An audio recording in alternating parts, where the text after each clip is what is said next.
Hola, pasamos a la tercera parte del tema estado de la materia y cambios de estado, en la cual primero quisiera que repasáramos algunos conceptos matemáticos que vamos a necesitar en este tema y en algunos temas posteriores del curso. En primer lugar, función de estado. Vamos a llamar función de estado a aquella función que depende únicamente del estado inicial y final del sistema. A manera de ejemplo, pues tenemos el volumen, la presión, la temperatura, la energía libre, la entalpía, entropía, entre muchas otras funciones de estado. Y si quisiéramos calcular el cambio en el valor de esa función de estado al pasar, por ejemplo, del estado 1 al estado 2, para lo cual es necesario algún tipo de proceso, entonces el cambio en el valor de esta variable o función de estado únicamente va a depender del valor al final y del valor inicial. Y su cambio pues, se mide de esta manera, valor final menos valor inicial. A diferencia de lo que vamos a llamar función de línea, que son aquellas funciones que dependen de la trayectoria, es decir, van a depender de qué camino se siguió, del proceso que nos llevó del estado 1 al estado 2. Y a manera de ejemplos, pues tenemos distancia, trabajo, calor, entre otras. Entonces acá supongamos que queremos ir de este punto, que sería el estado 1, a este punto, que sería el estado 2. Vean que podríamos tomar este camino con un desplazamiento o una distancia mayor que si tomáramos este camino en línea recta. Por lo tanto, la distancia recorrida es una función del camino recorrido. Por lo tanto, no es una función de estado. Y su valor únicamente depende del camino, no depende del valor al inicio o del valor al final. Hablamos entonces de diferenciales exactas, que son aquellas cuya integral depende únicamente del estado inicial y final del sistema y no del camino que nos llevó de uno a otro estado. Y aunque esto no lo vamos a realmente utilizar, simplemente es la justificación matemática de que para que una diferencial sea exacta, pues tiene que cumplirse esta igualdad, ¿verdad? Pero lo que en este caso lo que nos interesa es que en este caso, para que sea una diferencial exacta, lo que tenemos que integrar son funciones de estado. Y las diferenciales exactas, pues son aquellas que tendrán o estarán relacionadas con funciones de línea, por lo tanto, su integral depende únicamente de la trayectoria o recorrido.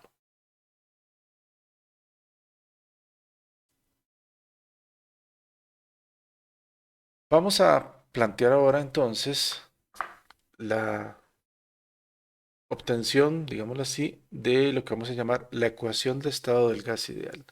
Si ya tenemos claro que es el estado de una sustancia, pues entonces lo importante es que en esta ecuación de estado, que nos va a ayudar a definir el estado de esa sustancia, vamos a integrar, vamos a considerar varias o diferentes funciones o variables de estado.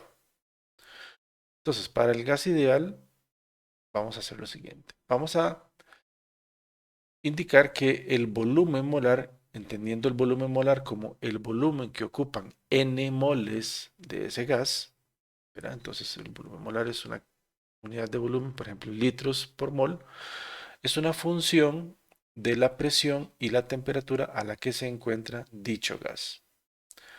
Por lo tanto, si yo quiero ver cómo cambia este volumen molar cuando cambian la presión y la temperatura, pues lo que tengo que hacer es obtener la diferencial o la derivada completa del volumen molar con respecto a estas variables, que es lo que tenemos acá, ¿verdad? Entonces, el dV molar será igual a la derivada parcial del volumen molar con respecto a la temperatura a presión constante multiplicada por el diferencial de temperatura más el cambio que implica en el volumen molar cuando lo que cambia es la presión. Verá que aquí lo que tenemos es la derivada parcial del volumen con respecto a la presión, manteniendo constante la temperatura.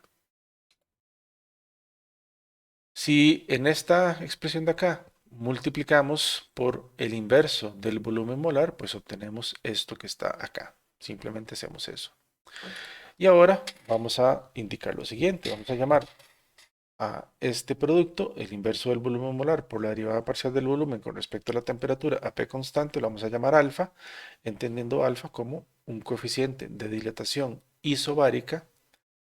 Y este producto de el inverso del volumen molar por la derivada parcial del volumen con respecto a la presión a T constante, lo vamos a llamar menos beta, llamando beta a el coeficiente de compresibilidad isotérmico. Así que entonces, sustituyendo esto en esta expresión, nos queda que la derivada parcial del volumen molar dividida entre el volumen molar es igual a alfa de T menos beta de P. Y ahora sí, con esto vamos a trabajar. Entonces, sabemos de la ley de Charles que a presión constante el volumen es proporcional a la temperatura, siendo Kp la constante de la ley de Charles, que es la constante de proporcionalidad. De esta expresión podemos decir entonces que el inverso del volumen es igual al inverso de la constante por la temperatura absoluta. De manera que si obtenemos la derivada del volumen con respecto a la temperatura a presión constante, podemos encontrar cuánto valdría alfa. Entonces, la derivada del volumen con respecto a la temperatura a presión constante, pues sería la derivada de esta expresión. Y tendríamos entonces que la derivada de eso sería Kp por temperatura por Kp. Es decir, que eso es igual al inverso de la temperatura.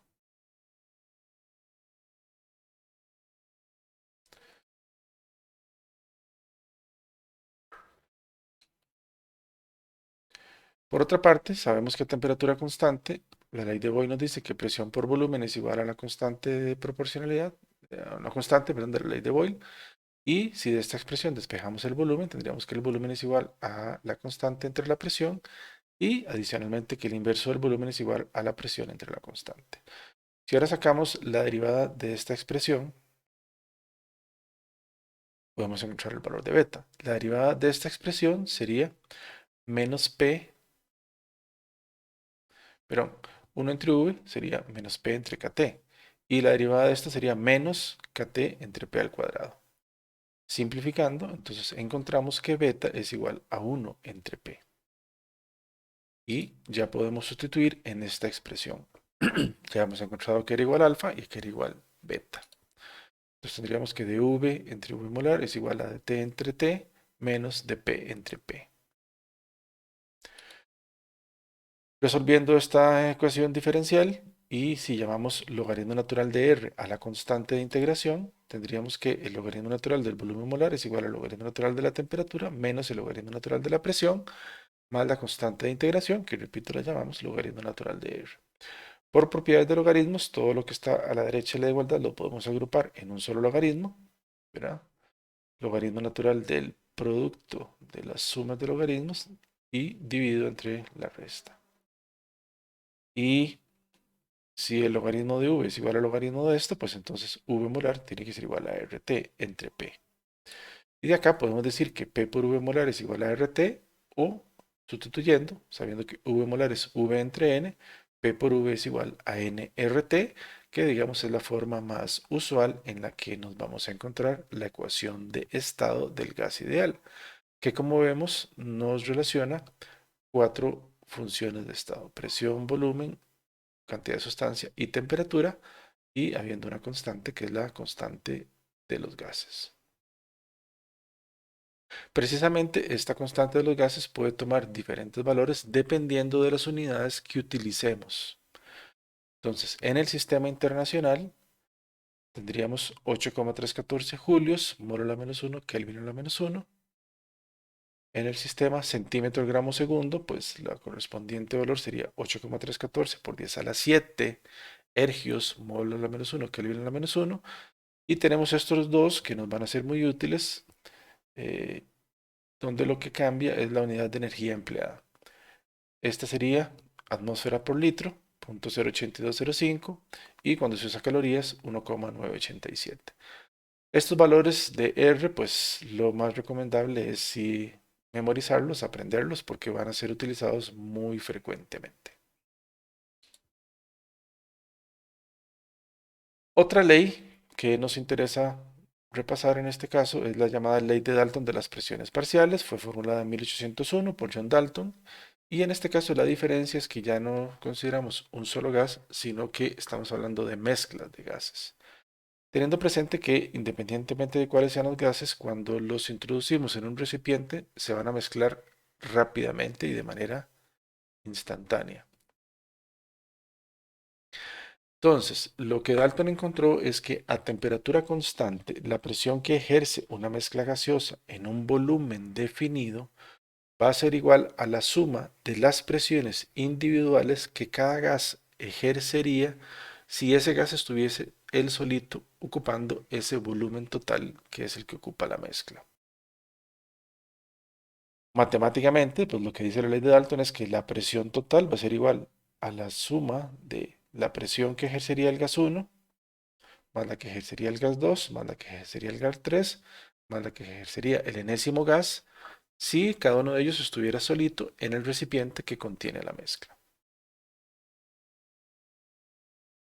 Entonces acá lo tenemos de esta manera, tenemos un mismo recipiente con un mismo volumen en las mismas condiciones, el gas 1 y el gas 2. Esta sería la presión del gas 1, esta sería la presión del gas 2 y cuando los combinamos, la presión que ejercen es simple y sencillamente la suma de esta más esta presión. Que esto aquí lo tenemos en un esquema y aquí sería ya con valores. Entonces vamos a llamar presión parcial a la presión que cada constituyente ejercería si estuviese aislado, solito, en el mismo volumen y a la misma temperatura que a la que tenemos la mezcla. Entonces aquí supongamos que tenemos esta mezcla de 0.6 moles de hidrógeno con 1,5 moles de helio, eso nos da 2,10 moles totales de gas, y la presión total que se encuentra es de 10,1 atmósferas. Si el hidrógeno estuviese solito en ese mismo volumen a la misma temperatura, esos 0.60 moles de hidrógeno tendrían una presión de 2,9. Y en el caso del helio, pues sería exactamente las mismas circunstancias, pero como hay más cantidad de helio, pues su presión es de 7,2 atmósferas. Esta sería la presión parcial del helio, esta sería la presión parcial del hidrógeno, y la presión total, pues es la suma de ambas.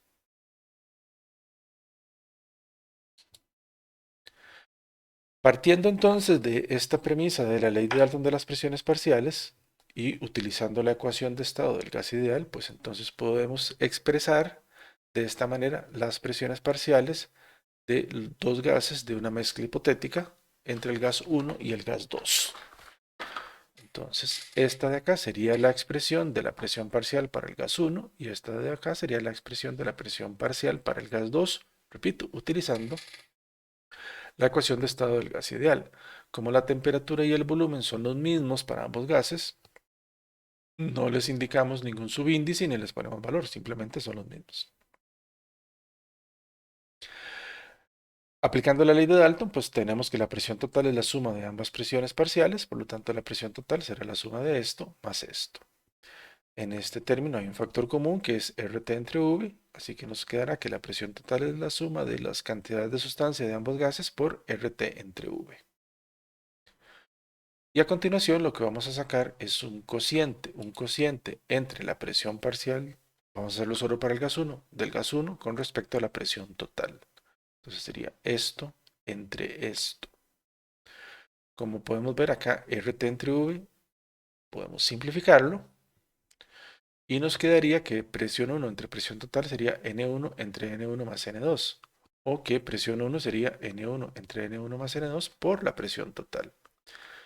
Esto que tenemos acá, N1 entre N1 más N2, es la fracción molar del componente 1 en la mezcla, ¿verdad? Cantidad de sustancia del componente 1 dividido entre cantidad total de sustancia de la mezcla. Eso es fracción molar. Por lo tanto, partiendo de la ley de Dalton, partiendo de estas expresiones, podemos decir que la presión parcial de cualquier componente en la mezcla gaseosa será igual a su fracción molar en la mezcla multiplicado por la presión total, ¿verdad? Y aquí esto lo podemos trabajar de diferentes maneras. Podemos decir que la fracción molar sería igual a la presión parcial entre presión total también. Ya que estamos hablando de esto, pues es importante indicar de un concepto que está relacionado con la manera en la que se mide la presión de muchos gases, que es la presión manométrica. Es aquella presión que ejerce un medio distinto al de la presión atmosférica, que va a representar la diferencia entre la presión real o absoluta y la presión atmosférica. Podemos hablar de presión manométrica solamente cuando la presión es superior a la atmosférica. Cuando esta presión es negativa, se le conoce como presión negativa, ¿verdad? Cuando la presión que estamos intentando medir es menor a la atmosférica, pues entonces en ese caso se le llamará una presión negativa. Se mide con un dispositivo que se le da el nombre de manómetro. Y de ahí más bien es que viene el nombre de este tipo de presión manométrica. Ahora, si lo que estamos intentando es medir la presión en relación a un vacío perfecto, es decir, no hay presión externa que se oponga, pues entonces le llamaríamos presión absoluta. Pero cuando lo estamos haciendo en un ambiente que hay una presión atmosférica que se opone, le llamaríamos presión manométrica. Entonces, quizás el ejemplo más sencillo es cuando intentamos medir la presión en algún dispositivo, por ejemplo, como un neumático de una bicicleta, de un vehículo, o la presión en el interior de un balón de fútbol, de baloncesto, de voleibol, de lo que sea. Entonces, ¿qué es lo que se hace? Dentro de estos diferentes compartimentos, sea un neumático, sea un balón, dentro hay algo de aire. Entonces, cuando se conecta el manómetro con la válvula correspondiente hacia el interior del recipiente, el contenido del recipiente ejerce una presión contra la presión atmosférica. Y esa diferencia entre la presión del contenido y la presión atmosférica es lo que nos va a registrar este dispositivo llamado manómetro, ¿verdad? Puede ser una escala como esta o el que se tiende a utilizar, por ejemplo, en las estaciones de servicio para medir la presión de los neumáticos, que es un poquito más sencillo, es algo así, ¿verdad? Entonces, eso es sencillamente. Es la presión en exceso con respecto a la presión atmosférica que hay en el recipiente en el cual lo estamos midiendo. Otra ley que nos interesa revisar es la llamada ley de Amagat de los volúmenes parciales, enunciada en 1880, digamos análoga a la de la ley de Dalton. Lo que nos indica en este caso es que bajo condiciones de presión y temperatura constantes, el volumen total de una mezcla cualquiera de gases es igual a la suma de los volúmenes parciales de los constituyentes de la mezcla gaseosa. Y matemáticamente se expresaría de esta forma. El volumen total sería igual al volumen parcial del gas 1 más el volumen parcial del gas 2 más el volumen parcial del gas 3 más el volumen parcial del enésimo gas. Y vamos a entender volumen parcial de un gas como aquel volumen que ocuparía si estuviese solo bajo las mismas condiciones de presión y temperatura a las cuales tenemos la mezcla gaseosa. Y haciendo un análisis análogo al que hicimos para la ley de Dalton, pues podríamos llegar a esta expresión donde plantearíamos que el volumen parcial de un gas en una mezcla sería igual a su fracción molar en esa mezcla multiplicada por el volumen total de la mezcla, o que la fracción molar pues sería igual al cociente del volumen parcial entre el volumen total.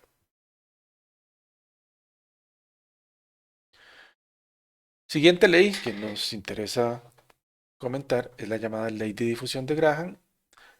Y aquí vamos a entender difusión como aquel proceso por el cual una sustancia se distribuye de manera uniforme en el espacio que la encierra o en el medio en el que se encuentra. Este proceso de difusión se produce o es consecuencia del movimiento aleatorio, continuo, rectilíneo y elástico de las moléculas gaseosas, que es lo que provoca que cualquier gas siempre tienda a ocupar todo el espacio disponible. Íntimamente relacionado con esto está el proceso de efusión, donde aquí la diferencia es que este sería un proceso en el cual el gas va a viajar, se va a trasladar de una región de alta presión a una de baja presión a través de un agujero u orificio. Aquí es importante tener claro que la trayectoria media libre de las moléculas debe ser grande en comparación con el tamaño de la abertura y que la pared sea delgada para que no existan condiciones moleculares durante la salida.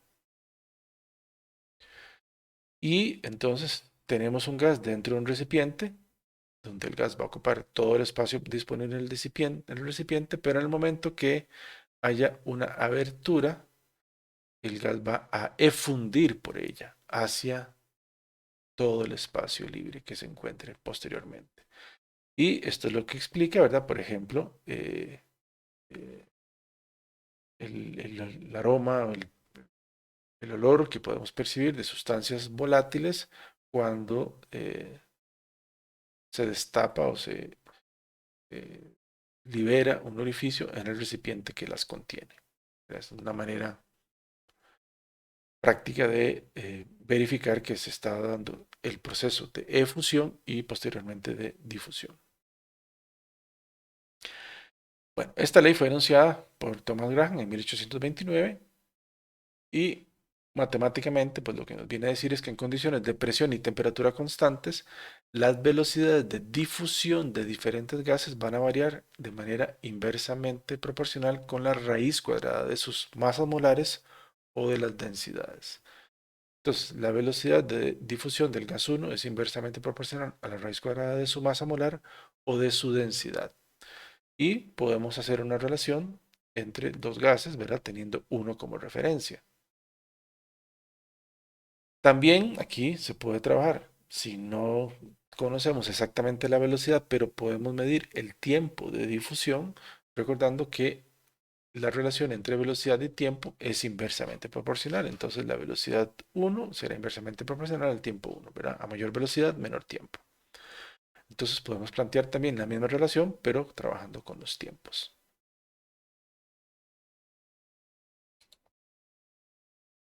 Y bueno, llegamos a este apartado que es el llamado la teoría cinética molecular de los gases, que es una teoría que se desarrolló a lo largo de varios años, fundamentándose en estudios de varios físicos, pero principalmente Bernoulli en el siglo XVIII y tanto Boltzmann como Maxwell a finales del siglo XIX.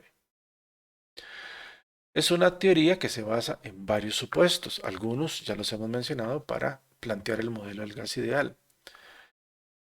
En primer lugar, estas sustancias van a estar constituidas por moléculas o partículas pequeñísimas que están ubicadas a gran distancia entre sí. El volumen se considera despreciable de estas partículas en comparación con los espacios vacíos que hay entre las mismas.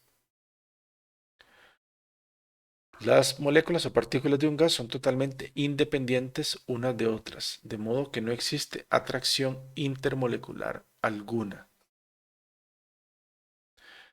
Como ya dijimos, el volumen de las partículas es despreciable. Estas partículas se encuentran en movimiento continuo, el cual es de unas características no ordenadas. Hay choques entre las partículas y contra las paredes del recipiente, y esto es lo que provoca la presión del gas. Los choques de estas moléculas o partículas son elásticos. Eso significa que no hay pérdida ni ganancia de energía cinética. ¿Verdad? Se mantiene constante la energía cinética de las partículas, aunque puedan existir diferencias de energía y de velocidad entre las partículas que chocan. Es decir, no todas las partículas se van a mover con la misma velocidad o, lo que implica lo mismo, van a tener la misma energía. Pero en el total, la energía se mantiene. Por eso, porque se consideran que los choques son elásticos. Y lo otro es que la energía cinética media de las moléculas es directamente proporcional a la temperatura absoluta del gas. Y consideramos que la energía cinética media de las moléculas es nula, o sea, no tiene valor en el cero absoluto de la escala de temperatura. Muy bien, veremos aquí algunas ecuaciones, no todas las vamos a justificar desde cero, porque si no esto sería muy extenso y no le encuentro tanto sentido, sino que vamos a plantear algunas ecuaciones y a partir de ellas las que nos interesan. Entonces, en primer lugar, hemos hablado de velocidad y de energía de las partículas. En estos casos se prefiere trabajar con valores medios, entonces hablamos de una velocidad cuadrática media definida como simple y sencillamente el promedio que tendrían la velocidad de cada una de las partículas elevada al cuadrado. Entonces sería la velocidad de la partícula 1 al cuadrado más la velocidad de la partícula 2 al cuadrado más la velocidad de la partícula enésima al cuadrado, todo dividido entre el total de partículas. Esta sería la velocidad cuadrática media. Por supuesto que esta es la definición. A la hora de que quisiéramos determinar el valor de este parámetro, pues si lo fuésemos a calcular usando esta ecuación, pues necesitaríamos la velocidad de cada una de las partículas, lo cual es imposible. Así que esto es simplemente la definición, no es la manera en que se calcula la velocidad cuadrática.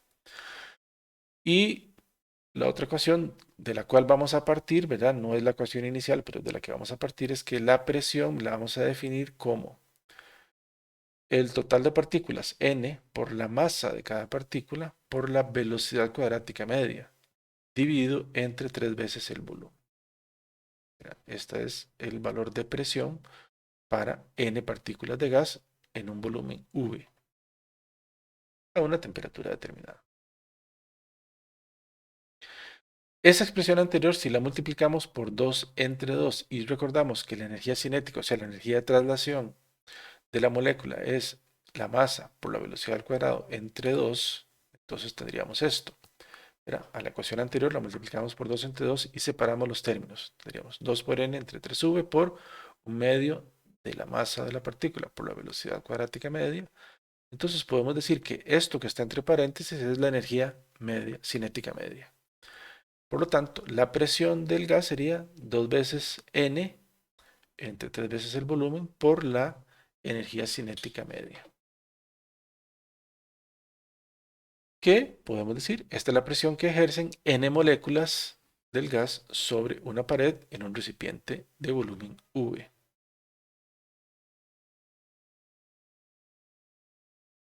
Partiendo de la ecuación de estado del gas ideal, pues decimos que presión es igual a nRT entre V.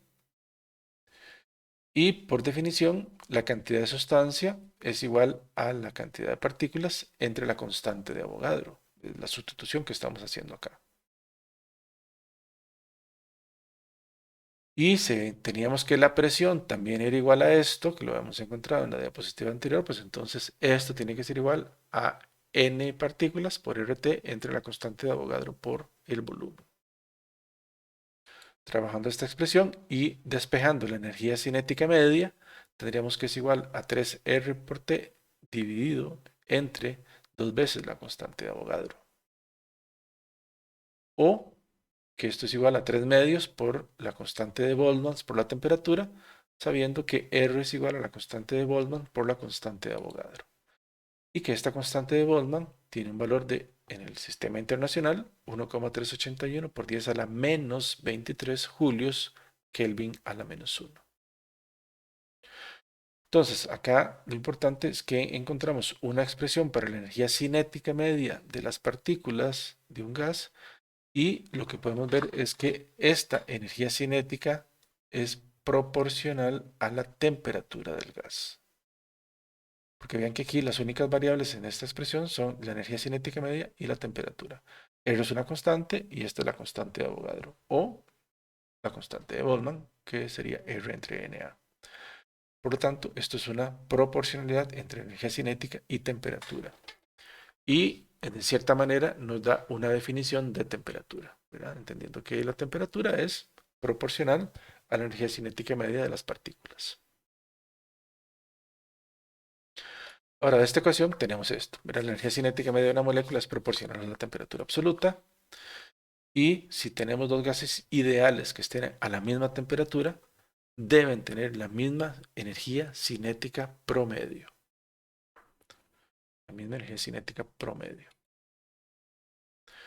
Ahora bien, recuerdan cuando planteamos la ecuación de velocidad cuadrática media, que era para definirla únicamente, pero que no nos iba a ser útil para calcularla. Entonces, la manera de calcularla es sabiendo que la energía cinética media es igual a un medio de la masa por la velocidad cuadrática media, pues entonces, y que esto es igual a 3RT entre 2 veces la constante de Avogadro o 3 medios de la constante de Boltzmann por la temperatura, Entonces, de aquí despejamos la velocidad cuadrática media, que será igual a 3RT entre la masa por la constante de Avogadro, o 3 veces la constante de Boltzmann por la temperatura entre la masa de las partículas.